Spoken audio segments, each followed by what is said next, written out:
Hi everybody, my name is Alex Tyrrell. I'm the leader of the Green Party of Quebec, and today I've returned to Montreal after spending a couple of days in the Lac Barrière Wildlife Reserve in solidarity with Anishinaabe communities who are protesting against the non-Indigenous moose hunt. What they're calling for is a 5-year moratorium on moose hunting in the wildlife reserve in order to allow the moose population to come back strong after several years of decline that have been observed by both the local community and also formal studies carried out by the Ministry of Wildlife. The Green Party of Quebec fully supports the request for a 5-year moratorium on moose hunting. We think that it's the right thing to do to conserve the species and also to uphold Indigenous rights in Quebec and Canada, which have been constantly under attack. The communities have the right to defend their traditional territory, and the Green Party of Quebec will always stand in solidarity with frontline communities.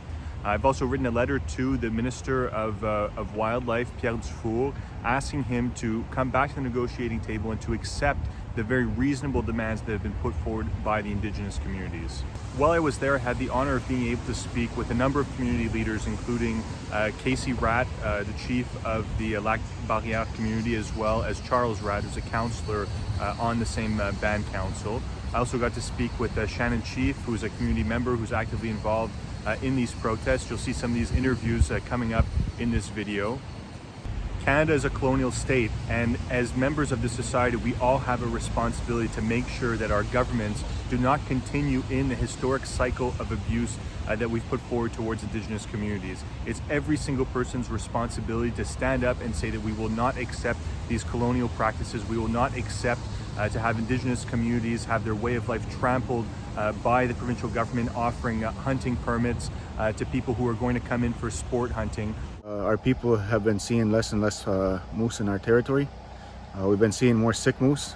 We've been seeing habitat loss for the moose. So just that alone sent red flags up for our people, and the traditional knowledge that the elders have and carry. You know, they also were weighing in on it and telling us about it, that something needs to be done. Yeah. And it can't wait another 10 years, 15 years, 20 years again. Something needs to be, we need to take action.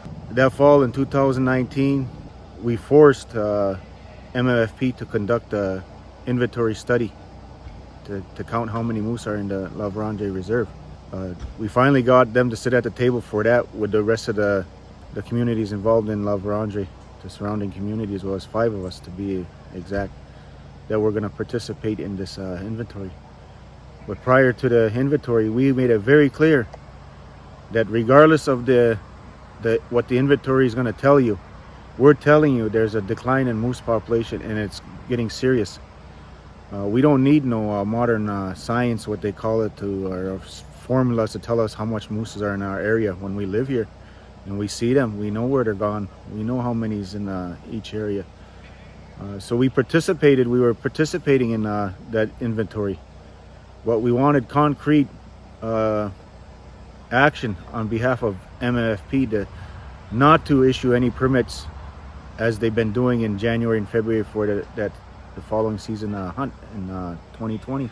Come January, February, we gave them a deadline to December to come up with a letter agreeing that they will not hand out any moose tags whatsoever, at least until the inventory was done. And then we could sit and talk. This would have been done in early spring. There was still time to talk about it, what could be done. But MFP went ahead in January and February in issuing permits prior to any results of their inventory that was being conducted in 2020 of starting in January to March. So we pulled out of that study. We didn't take part in that study. The lack of MFP's actions to address our concerns. So they continued, and that's why we're here today again. We told them back in December we're still going to occupy the lands, even though you guys had issued permits already. This time we're going to put checkpoints up. We're not going to allow them to go in the bush, the territory. Last year we did. I said we gave you it was more of we were cooperating with you in somewhat to allow them to continue their hunt, but at the same time educating them. So right now, MFP has not reached out to us. We had reached out to them for a meeting, and they send us bureaucrats, people that can't make decisions. What we're asking for is fair, it's fair to our people, and it's fair to MFP. It's been a rough first 2 weeks. There's a lot of violence. We were told, and the media has been displaying, that the Native people are violent and they're aggressive and so forth. But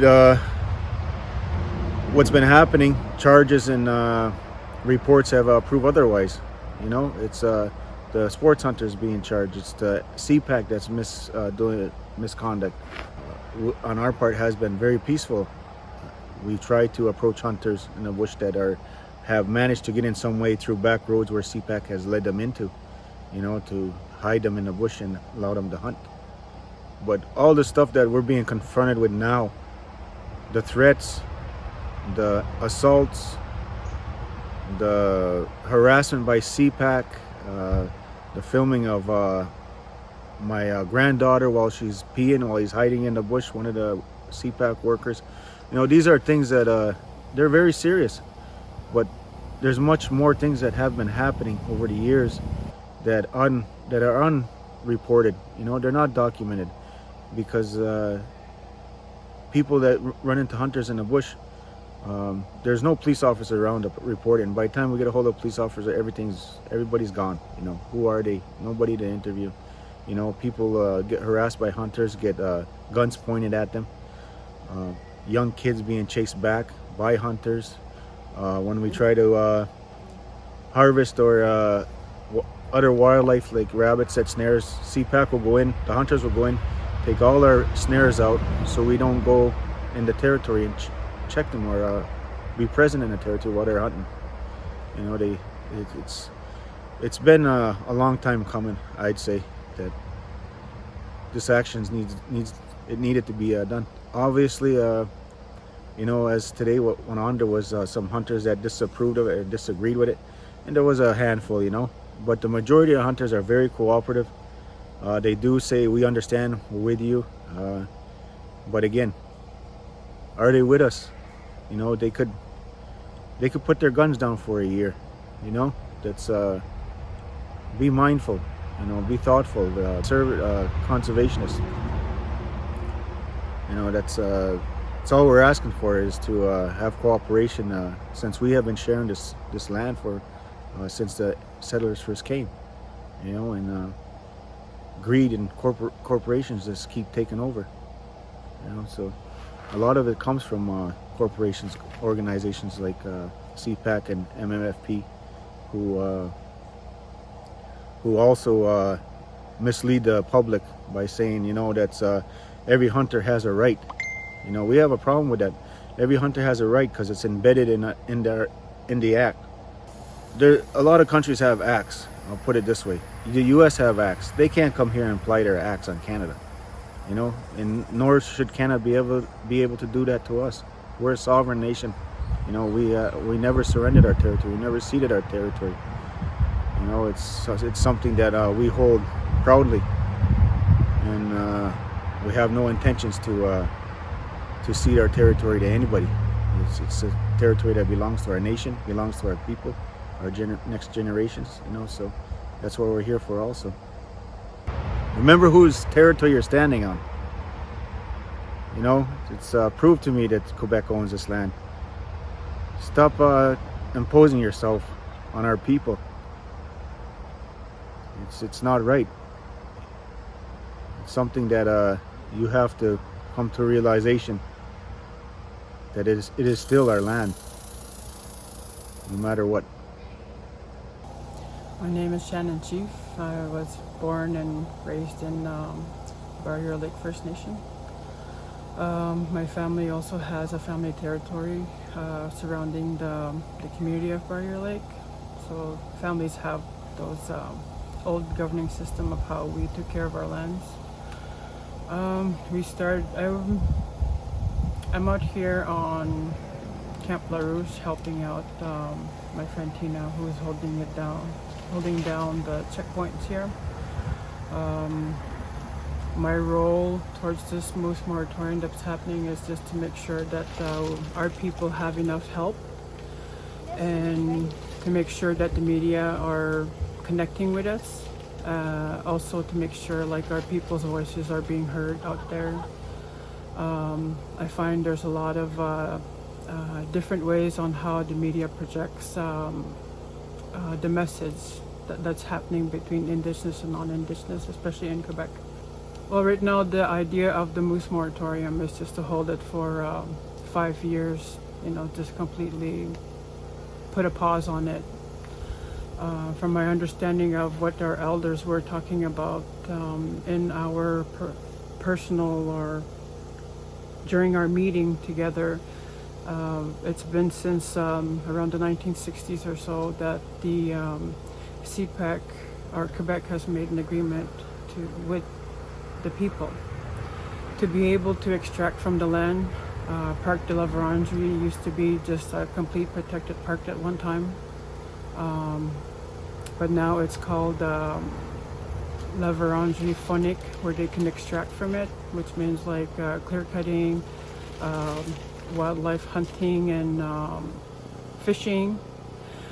And at the time they said they wanted to have it as just a pilot project for 5 years. 5 years came up, and Quebec saw that how much money that they are making from hunting, forestry, fishing. Once they see how much money they have, then they wanted to keep at it. So they said, okay, another 15. We meant another 15 years. So 5 years for the move calf, 5 years for the female, 5 years for the bulls. That's what they said. So they keep dragging it on. And back then they used to employ our people, the men would go and work in the forestry, and everything was done manually. So it wasn't a massive project. It was easily done. Animals were less hurt at the time. And fishing, well, they had guides from our people. Our people taught them how to fish in our territory and what's good, what's not. Same thing with the moose. I remember my dad used to go hunting with non-Indigenous folks from within the area, as far as from Montreal, sometimes even from the States. And that would always help us, have food on the table, that kind of thing. And the role my dad had with the hunters was to guide them what kind of moose they could shoot, what is good, So there was guidance from our people, and we taught them how to do these things. But little down the road, as I grew up, I've never seen that anymore once I became a teenager. So, and now I'm 42 years old.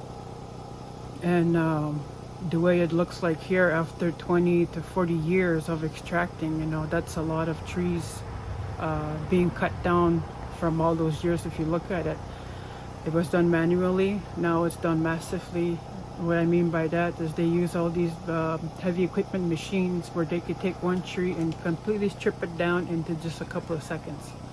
So they go on to another tree. So they go fast. They work 24 hours a day, 7 days a week. And the only time I've known that they have not gone in is Christmas and New Year's. That's what I understand. That's what I saw. And then now our elders have had meetings for the past 4 years, asking for maybe to start getting a moose moratorium in place. The first concern was the moose because they're big animals. The way our elders see things that need to be protected or need to have action in this, they have like these kind of dreams that come to them. And for us, that's the way how the spirit connects with us to send us how to guide certain things that are going on.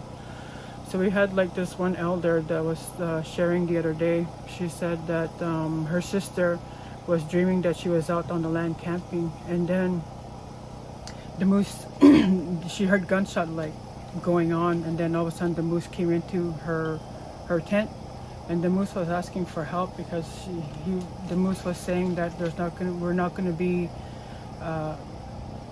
much alive any longer if we don't have protection, if we don't have the help.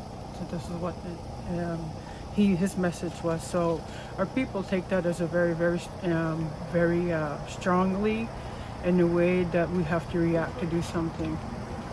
In 2018, we came together for a climate change gathering. Again, it was brought up there, but this time we needed to have more action, so people started talking amongst themselves within the community. So by 2019, they started having these camps throughout the land, you know, so maybe 3-4 camps. Then again, the other communities would come and help, and so on. So at that time, the first approach was just to gently inform these sports hunters what's going on. That was the first approach. So our people were not violent or anything. The message was basically there's a decline of the moose population, you know, within the Parc La Vérendrye, you know, after so many years of hunting and everything. They needed to be informed like that, you know, they weren't stopped last year from going in and all that. Sometimes there were a few incidents that happened where police would go follow our people that are driving around, because the hunters would take that as an intimidation, but our people were also hunting, you know, because for us, hunting the moose was for survival. It wasn't for sports. That needs to be importantly understood by the Quebec audience.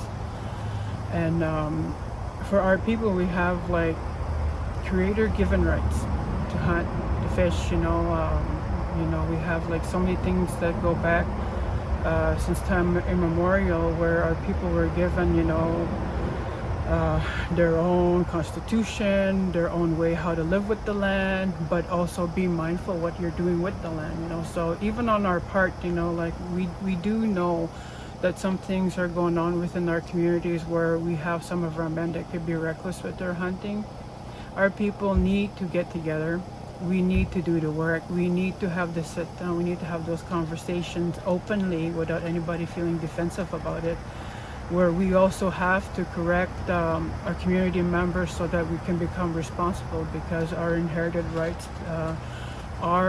they come with responsibilities. So we have to do that part if we still want to like fight for the title and take that back and reclaim all our traditional and cultural practices. You know, that's the importance of the moose moratorium too. Mm. So I can leave you that message. Yeah. I think that as Canadians, we all have a responsibility to stop this cycle of colonial oppression and to stand up to our governments who continue to act this way, who continue to issue hunting permits on Indigenous lands without their permission, who continue to threaten the way of life of the Anishinaabe people by depriving them of the moose population, which is a major source of food and of cultural activities for them.